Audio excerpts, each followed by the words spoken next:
Assalamualaikum warahmatullahi wabarakatuh. Di kesempatan kali ini, kami kelompok 5 akan melaksanakan diskusi sebuah jurnal berjudul Kehujanan Hukum Negara sebagai Sumber Hukum Islam, Studi Kasus Legalitas Kompilasi Hukum Islam di Indonesia. Saya Nikita Maulidina dengan NIM 210242628019.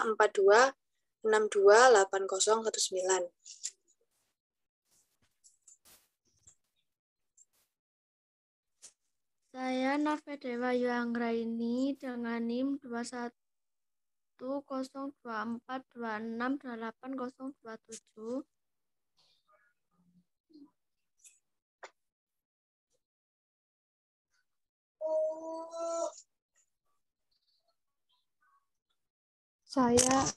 Saya R. Faren Salsabila Mufida dengan 210242628047.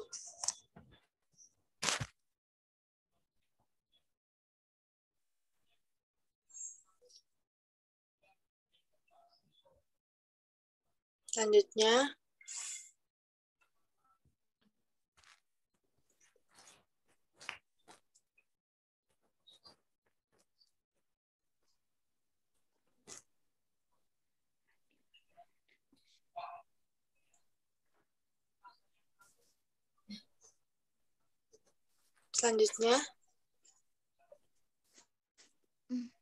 Saya Nur Ainul Hanifah, NIM 210242628012. Dan saya adalah Putri Eki Reginata. Terima kasih. baik, saya mulai dari pendahuluan. Dalam kacamata sejarah, praktek hukum negara sebagai sumber hukum Islam bukan merupakan hal yang baru. Sejarah telah mencatat bahwa praktek hukum negara sebagai sumber hukum Islam pernah terjadi di awal pemerintahan Kekhalifahan Abu Bakar. Praktek hukum terus berlanjut di masa dinasti Umayyah, Abbasiyah, Fatimiyah, dan Turki Utsmani. Para khalifah dalam menetapkan perundang-undangan itu tidak berdasarkan kepada pendapatnya sendiri, namun tetap meminta pertimbangan para ulama. Dalam prakteknya, penetapan hukum Islam seperti ini dikategorikan sebagai produk hukum negara yang merupakan bentuk ijma' lokal suatu negara. Pada masa al-aimah, al-mujtahidun seperti Imam Syafi'i, Imam Hanafi, Imam Malik, dan Imam Ahmad bin Hanbal, kondisi sosial dan politik ketika itu masih sederhana, tradisional dalam bentuk pemerintahan, berinduk kepada satu pemerintahan terpusat. Dalam menetapkan hukum syar'ah, faktanya banyak ditemukan praktek ijma' lokal. Penulis berasumsi bahwa praktek ijma' lokal inilah yang menjadi dasar kehujanan hukum negara sebagai sumber hukum Islam di era modern. Menurut penulis saat ini, telah terjadi pergeseran makna ijma' klasik yang dipahami Imam Asy-Syafi'i. Karena telah berubah dari makna ijma' lokal, semua mustahid dalam satu masa sekarang. Hal ini disebabkan praktek ijma' lokal untuk seluruh umat saat ini mustahil terjadi, karena disebabkan luasnya daerah Islam saat ini, sehingga sulit untuk melakukan komunikasi secara langsung dan antara satu daerah dengan daerah lain mempunyai kultur sosial masyarakat yang berbeda. Ada pertanyaan?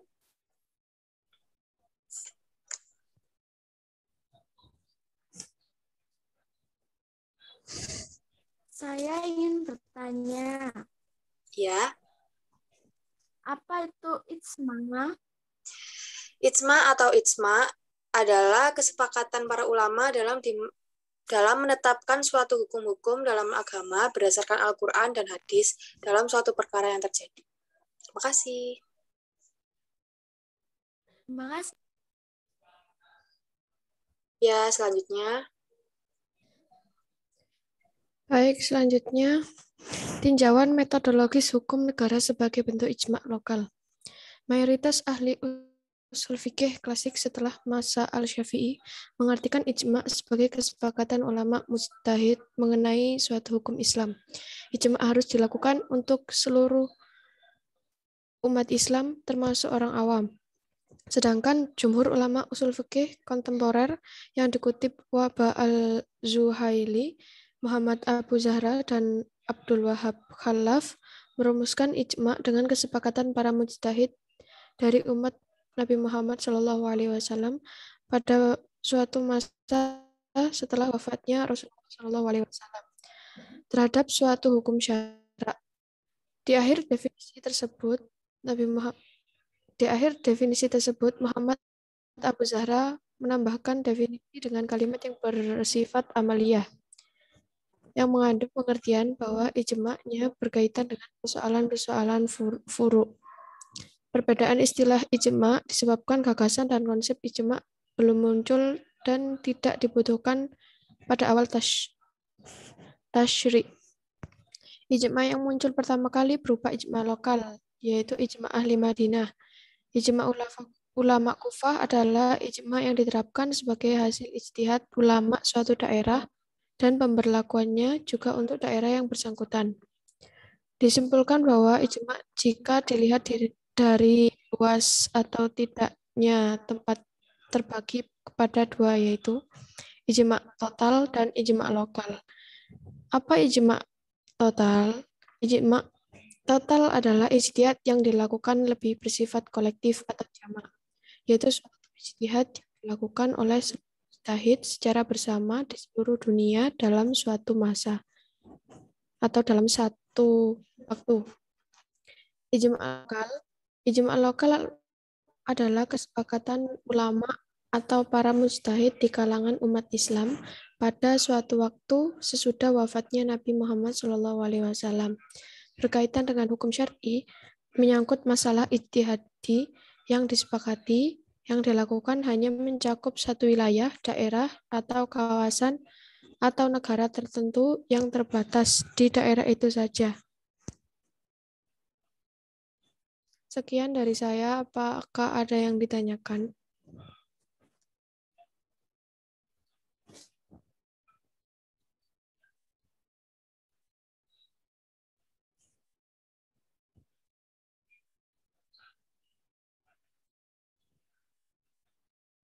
Oke, baik, saya akan bertanya. Ya, silahkan. Apa yang dimaksud dengan ijma' ulama Kufah? Ijma' ulama Kufah adalah ijma' yang diterapkan sebagai hasil ijtihad ulama suatu daerah dan pemberlakuannya juga untuk daerah yang bersangkutan. Baik, terima kasih. Ya, sama-sama. Selanjutnya. 2. Pandangan ulama kontemporer tentang kehujahan hukum negara sebagai sumber hukum Islam. A. Pemikiran Wahab Az-Zuhaili tentang kehujahan ijma' lokal yang berbentuk hukum negara sebagai sumber hukum Islam. Wahab Az-Zuhaili adalah salah seorang ahli hukum dunia. Hal ini tidak terlepas dari pemikiran dan buku tulisannya dalam kajian fikih dan usul fikih sampai akhir hidupnya. Dalam ilmu usul fikih, beliau menulis kitab usul fikih yang fenomenal, yaitu Usul al-Fiqh al-Islami. Terkait pembahasan tentang hukum Islam, beliau menulisnya secara teliti dan lengkap. Beliau membagi sumber hukum Islam ada dua, yaitu sumber hukum Islam yang disepakati dan sumber hukum Islam yang tidak disepakati, dan menambah satu bahasan, yaitu sumber hukum di luar Islam. Sumber hukum Islam di luar Islam ada 4, yaitu undang-undang atau akal, al-tafid al-ismah, menetapkan hukum dengan ketentuan ilham, orang-orang yang maksum seperti yang dipakai oleh golongan Syiah Imamiyah, al-ihalah, perubahan hukum kepada hukum yang lain, dan al-kanum al-rumani, hukum Romawi. Menurut Wahab Az-Zuhaili, penggunaan akal secara murni tidak dapat dijadikan sumber hukum Islam, karena akal tidak dapat menentukan keadilan untuk mencapai tujuan hukum yang hakiki. Hal ini disebabkan keterbatasan dan subjektivitas akal manusia. Akal manusia belum terjamin kebersihannya dari kepentingan, pengaruh, dan nafsu syahwat. Oleh sebab itu, kalangan jumhur ulama usul fikih tidak menganggap akal sumber hukum Islam. B. Pemikiran Sayyid Muhammad Rashid Ridho tentang kehujahan hukum negara sebagai sumber hukum Islam. Muhammad Rashid Ridho salah seorang intelektual berkebangsaan Mesir, dikenal sebagai tokoh pembaharu dan ulama tafsir dengan tafsir beliau yang fenomenal, tafsir Al-Manar. Rashid Ridho sangat perhatian dengan kondisi umat Islam ketika itu yang masih banyak jumud dan terbelakang dalam hal ekonomi, politik, dan pendidikan. Dalam tafsirnya, beliau banyak memberikan pemikiran dengan mengajak umat Islam kembali kepada Al-Quran dengan penafsiran-penafsiran baru. Salah satu pemikirannya yang berbeda dengan pendapat ulama ketika itu adalah mengenai kehujahan hukum negara sebagai sumber hukum Islam. Beliau menjelaskan secara absolut peran negara dalam mengatur kehidupan rakyatnya. Tujuannya adalah untuk mewujudkan kemaslahatan dan meniadakan semua kemudaratan rakyat. Pembahasan hukum bertujuan sebesar-besarnya untuk kemaslahatan rakyat dengan ketentuan dilaksanakan sesuai dengan mekanisme syuro, musyawarah, atau sekarang lebih familiar dengan istilah demokrasi. Baik, apakah ada yang ditanyakan? Saya mau bertanya. Ya. Sebutkan sumber hukum Islam di luar Islam dan berapa jumlahnya. Terima kasih. Ya, terima kasih. Sumber hukum Islam di luar Islam ada 4, yaitu Al-Tasri au Al-Af, undang-undang atau akal, Al-Tafid au Al-Ismah, menetapkan hukum dengan ketentuan ilham orang-orang yang maksum, seperti yang dipakai oleh golongan Syiah Imamiyah, Al-Ihala, perubahan hukum kepada hukum yang lain, dan Al-Kanun Al-Rumani, hukum Romawi. Terima kasih. Terima kasih.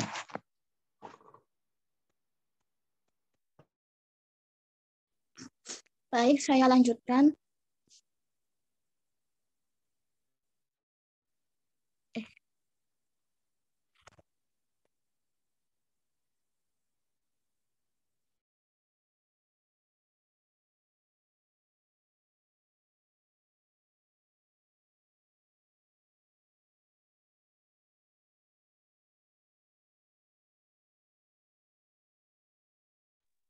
Selanjutnya, Putri.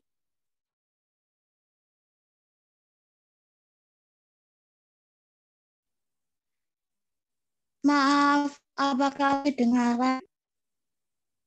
Ya, kedengaran. Oke. Nomor 3. Benang merah beberapa pemikiran ulama terkait hukum negara sebagai sumber hukum Islam.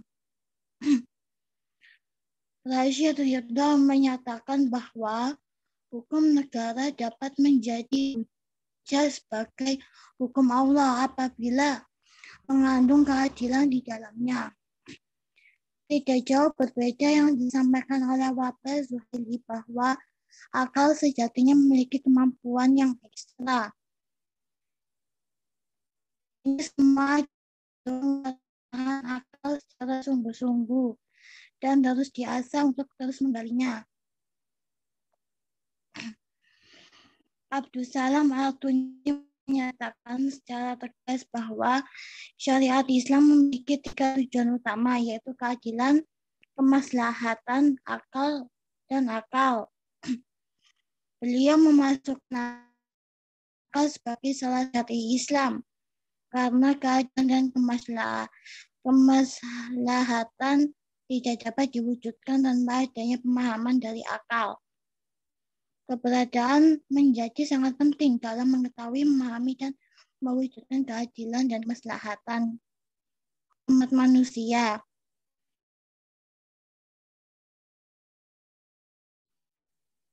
Untuk itu,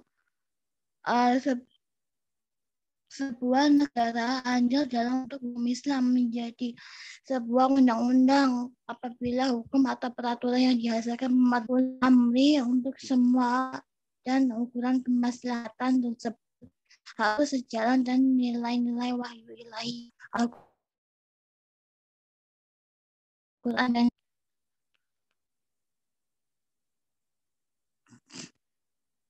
ada yang mau ditanyakan? Saya ingin bertanya, apa saja Ya. 3 tujuan utama syariat Islam? Keadilan, kemaslahatan, dan akal. Ya, terima kasih.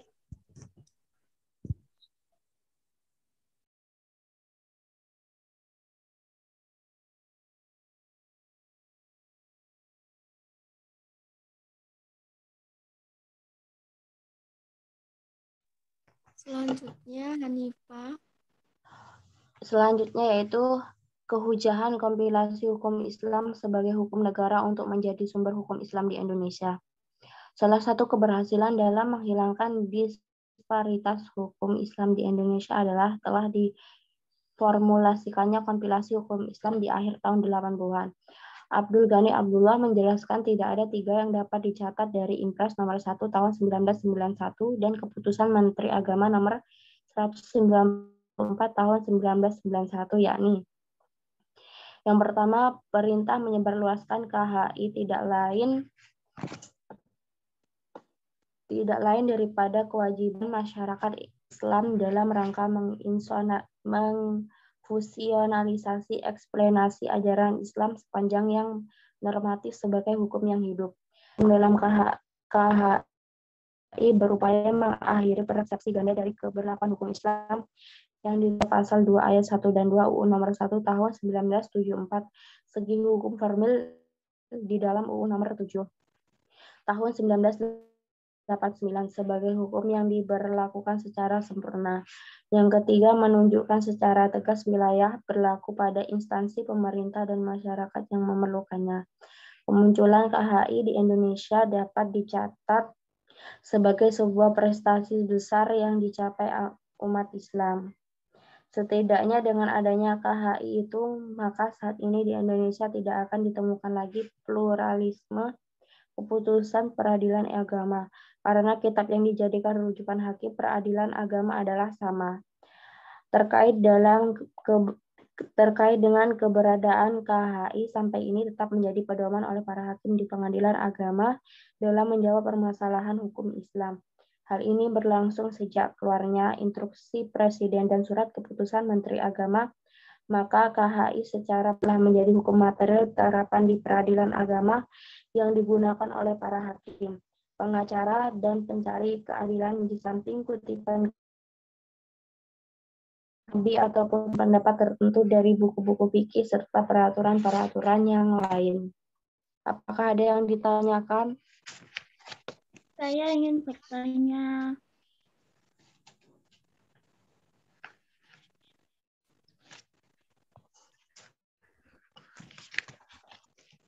Iya. Tahun berapa diformulasikannya kompilasi hukum Islam?